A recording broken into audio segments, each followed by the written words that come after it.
দুর্গাপুরে ঐতিহ্যবাহী নেহেরু স্টেডিয়ামে এখন ধান চাষ হচ্ছে।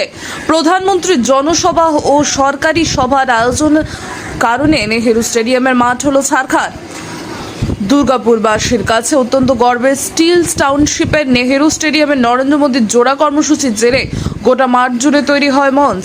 আর লাগাতার বৃষ্টির সময় যেভাবে গোটা মাঠ জুড়ে জেসিপি নামক যন্ত্র দানব দাপিয়ে বেড়ালো, তাতে করে একেবারেই শেষ হলো এই মাঠের প্রাকৃতিক সবুজ ঘাসের গালিচা।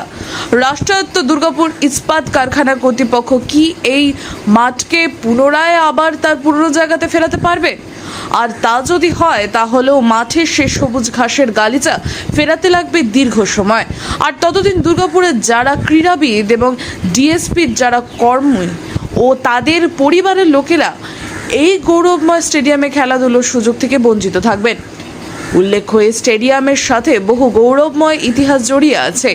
একসময় স্টেডিয়ামে ইন্টার স্টিলের বড় বড় খেলাধুলার আয়োজনে দেশের বহু বড় বড় ক্রীড়াবিদ তাদের প্রতিভার স্বাক্ষর রেখে গিয়েছেন।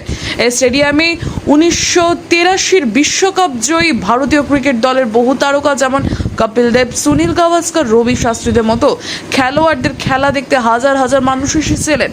ইন্টার স্টিলের ক্রিকেট খেলায় মনিন্দর সিং, বিবেক রাজদানের মতো ক্রিকেটারদের মহাতারকাদের এই স্টেডিয়ামে খেলতে দেখা গিয়েছিল। এই মাঠে যেভাবে এই বৃষ্টিতে জেসিবি চালিয়ে গোটা মাঠ জুড়ে মঞ্চ তৈরি করা হলো, তাতে করে ক্রীড়া মোদীদের একাংশের অভিযোগ এই মাঠ শেষ হয়ে গেল। অত্যন্ত 5-6 বছর লাগবে মাঠের সেই সবুজ গালিচা ফিরে পাওয়ার জন্য। এই মাঠে প্র্যাকটিস করা বহু খেলোয়াড় বিভিন্ন খেলাধুলায় নিজেদের প্রতিভার ছাপ রেখে দুর্গাপুর ইস্পাত কারখানা ও মিশ্র ইস্পাত কারখানা ছাড়াও রেলে ভেইলে খেলাধুলার কোটাতেও চাকরি পেয়েছেন। রিপোর্ট নিজস্ব প্রতিনিধি, ভোরের সংবাদ।